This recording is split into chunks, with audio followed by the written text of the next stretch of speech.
Assalamualaikum warahmatullahi wabarakatuh. Apa kabar sobat-sobat semuanya? Semoga kita semua dalam keadaan sehat jasmani dan rohani, tidak kekurangan satu apapun. Amin ya rabbal alamin. Oke, mari kita lanjutkan saja ceritanya. Bab 1057 Pemeriksaan Rutin. Menunggu Cuchen.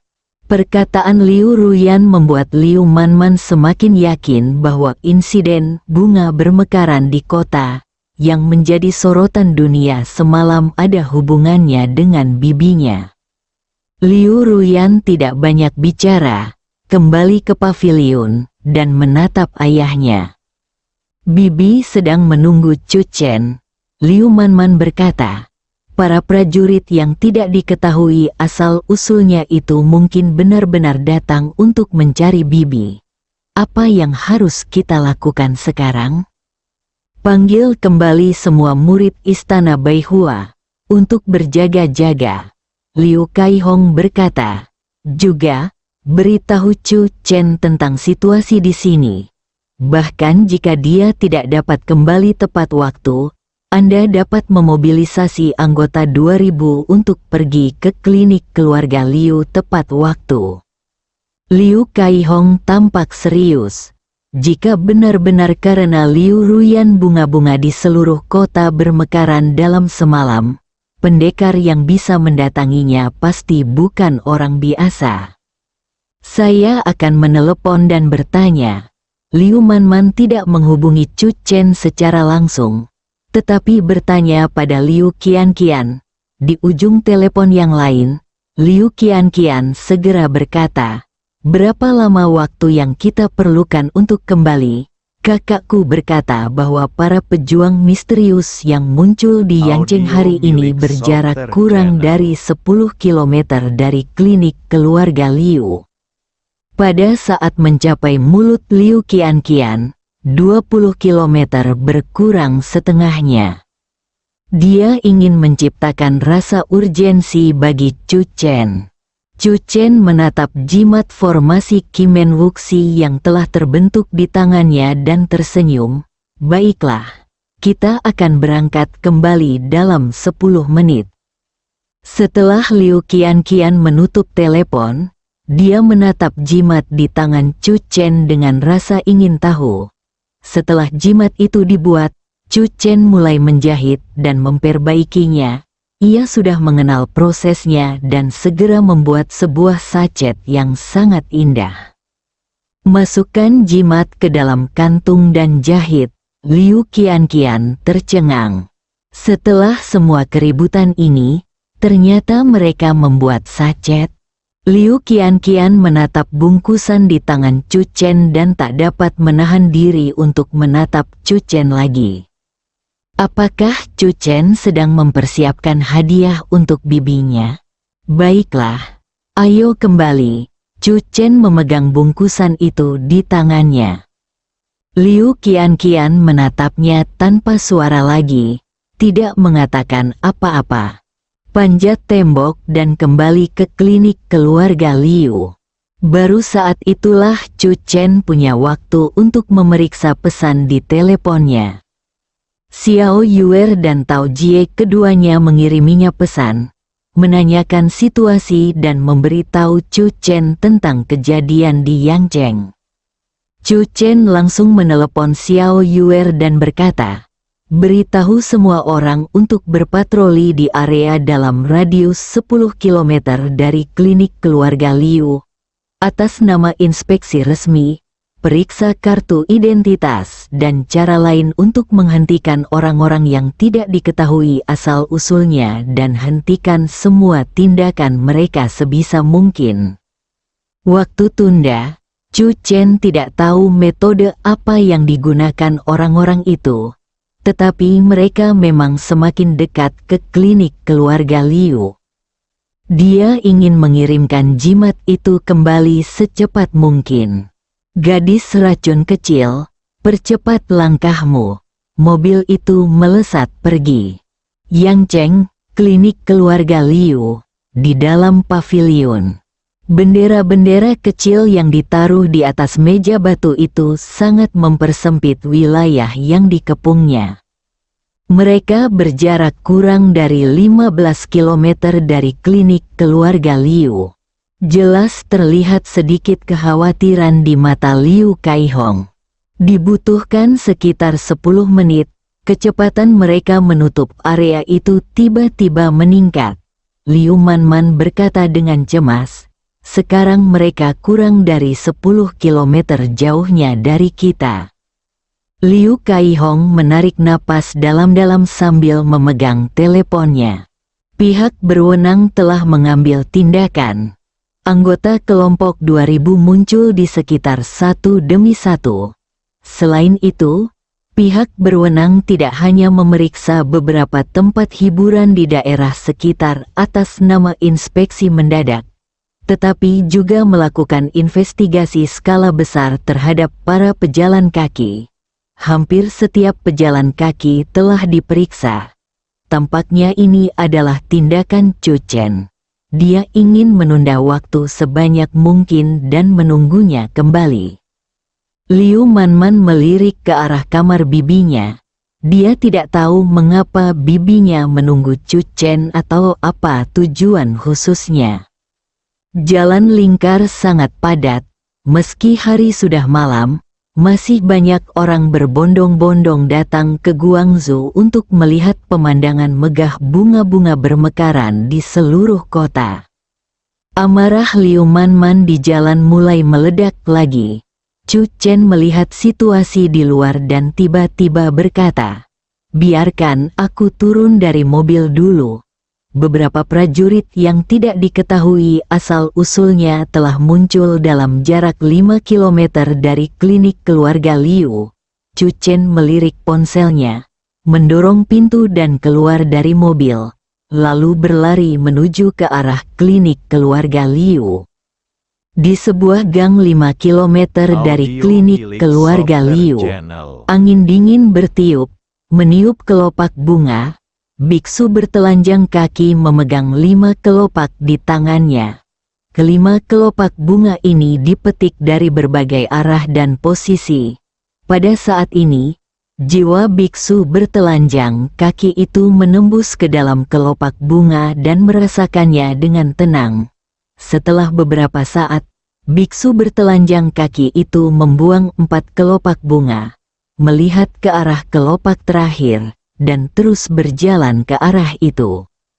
Ini adalah metode untuk menemukan akar bunga peri yang ditemukan biksu bertelanjang kaki setelah berjalan keluar dari metro jalur 3.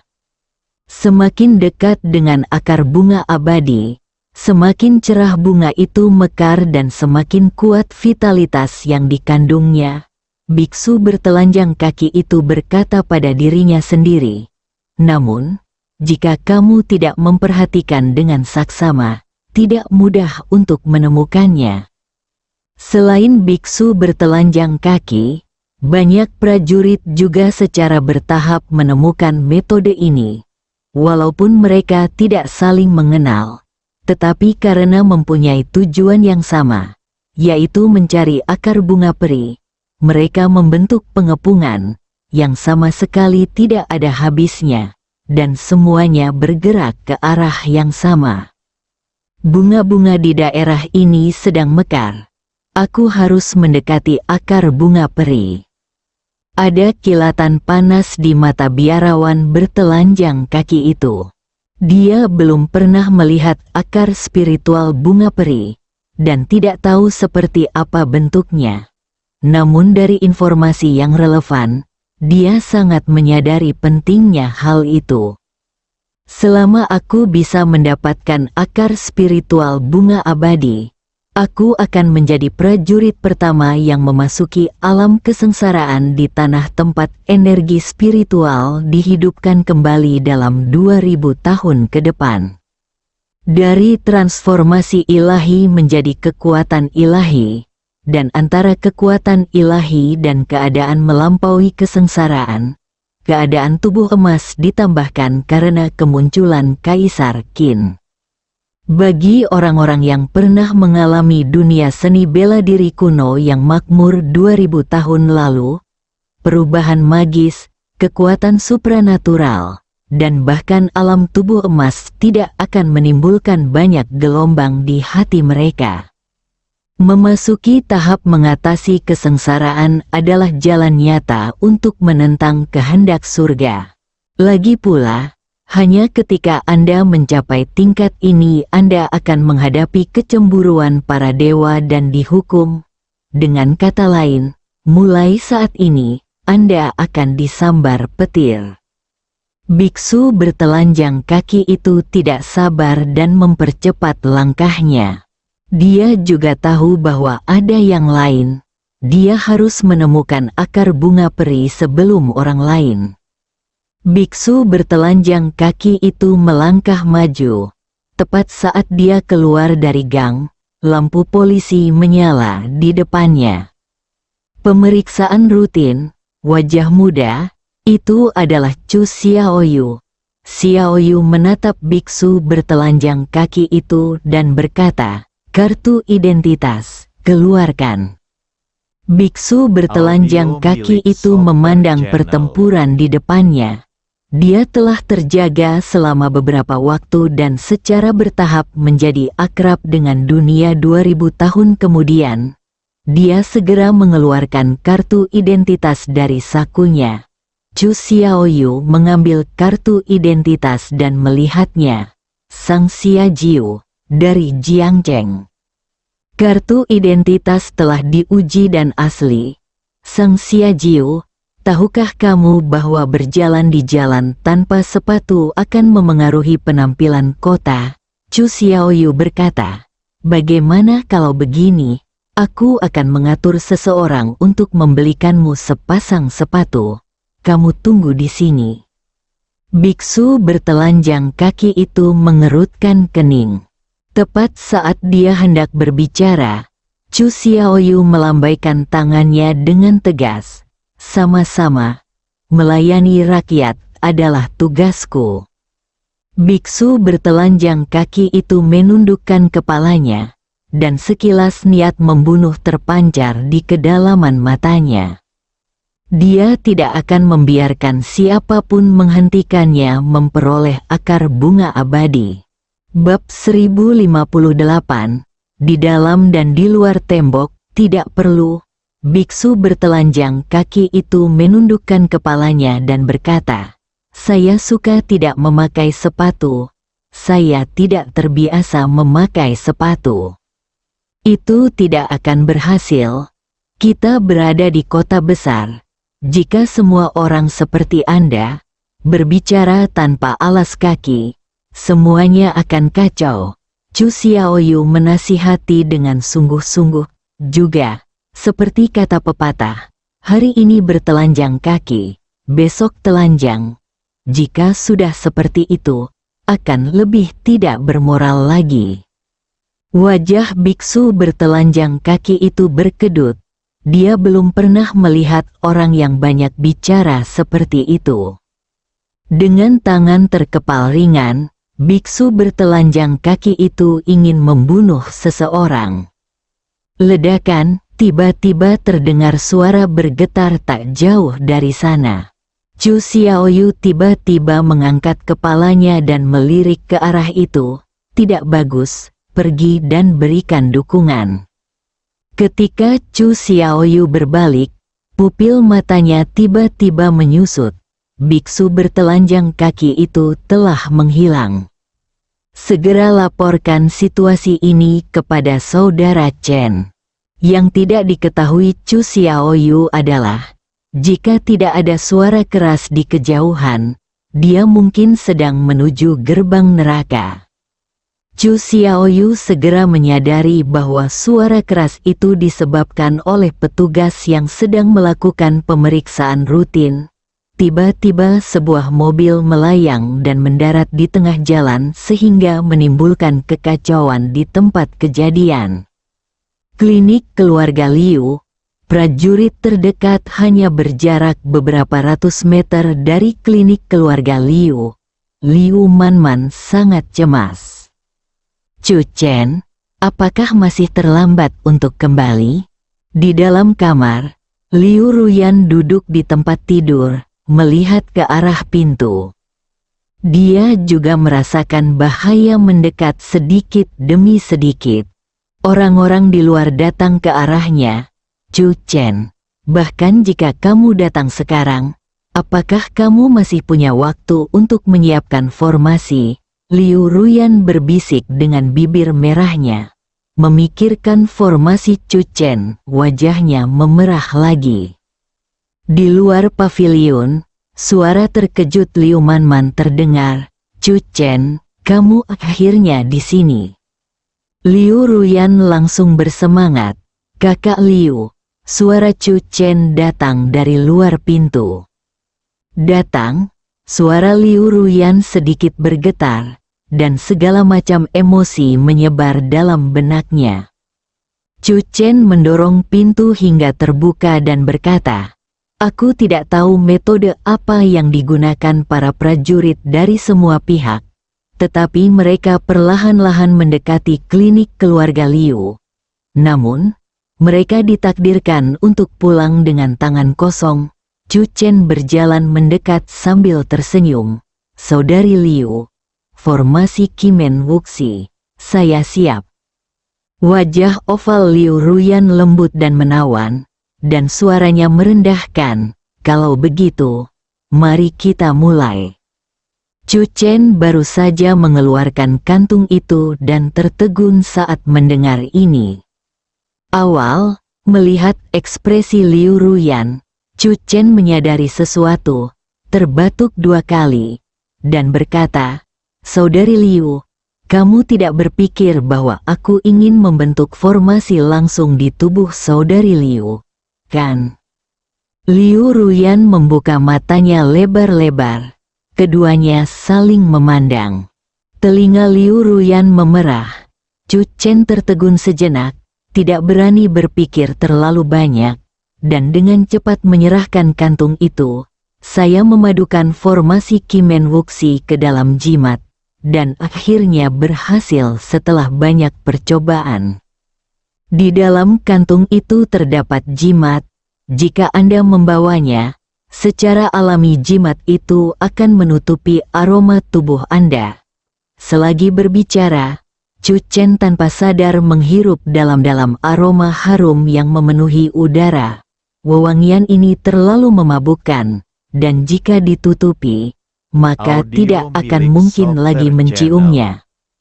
Liu Ruyan mengambil bungkusan itu dan duduk bersila. Setelah beberapa saat, Chu Chen jelas merasakan bahwa aroma yang keluar dari tubuh Liu Ruyan di ruangan itu berangsur-angsur menghilang. Itu benar-benar berhasil. Liu Ruyan terkejut dan menatap Chu Chen. Memikirkan kegugupannya siang tadi, wajah Liu Ruyan terus memerah. "Tentu saja," Chu Chen berkata sambil tersenyum. "Sebagai tuan muda pertama Kimen, banyak teknik Kimen adalah keahlianku." Liu Ruyan bangkit dari tempat tidur. Meski nafasnya tersembunyi, situasi di luar masih belum jelas.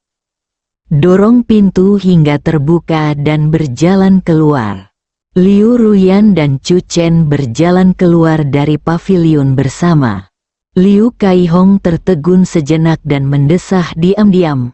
Kakak perempuan ini benar-benar harus menunggu sampai Chu Chen datang sebelum dia keluar. "Tante," Liu Manman sangat jeli dan menyadari bahwa Liu Ruyan memiliki temperamen yang berbeda dibandingkan sebelum dia mengasingkan diri. Dia tidak dapat menahan diri untuk bertanya, apakah Bibi menjadi lebih kuat selama pengasingan ini? "Saya telah mencapai alam kekuatan supranatural." Liu Ruyan tersenyum. "Apa?" Liu Kaihong terkejut. Dan kemudian terkejut. "Alam kekuatan supranatural, tak disangka. Adikku diam-diam telah mencapai puncak dunia seni bela diri.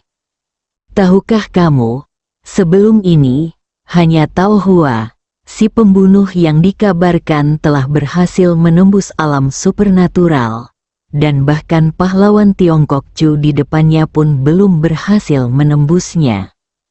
"Itu bagus." Liu Manman juga sangat gembira, dan tanpa sadar dia melirik Chu Chen. Kalian tidak tahu bahwa Chu Chen juga berada di alam kekuatan supernatural, kata Liu Ruyan. Liu Kaihong dan putrinya tercengang. Kemudian, Liu Kaihong mendesah bahwa ini adalah berkah bagi Tiongkok. Beberapa orang duduk di paviliun, dan Liu Kaihong memerintahkan orang-orang untuk mengeluarkan set teh. Sudah lama sejak saya minum teh peri 100 bunga yang diseduh oleh Suster Liu sendiri. Chu Chen tiba-tiba menantikannya. Dia selalu berpikir bahwa teh peri 100 bunga yang diseduh sendiri oleh Suster Liu sangat enak. Sekarang, teh peri 100 bunga yang diseduh oleh peri bunga ini yang telah menembus alam kekuatan magis dan membuat bunga-bunga di seluruh kota mekar dalam semalam pasti lebih layak untuk dinantikan. Liu Kaihong hendak mengambil tindakan, tetapi ketika dia mendengar ini, dia terhenti. Kalau begitu, mari kita minum teh, mengagumi bulan, dan menunggu ceritanya. Liu Ruyan tersenyum sedikit. Jika pada akhirnya orang-orang dari luar datang ke klinik keluarga Liu dan punya niat buruk, malam ini tentu akan menjadi cerita lain tentang pahlawan Chu yang membangun gengsinya di Yangcheng. Atas instruksi Chu Chen, pemeriksaan rutin di berbagai tempat secara bertahap dibatalkan. Biksu bertelanjang kaki itu mempercepat langkah pencariannya, bergerak semakin dekat ke area di mana kelopak bunga semakin berwarna-warni.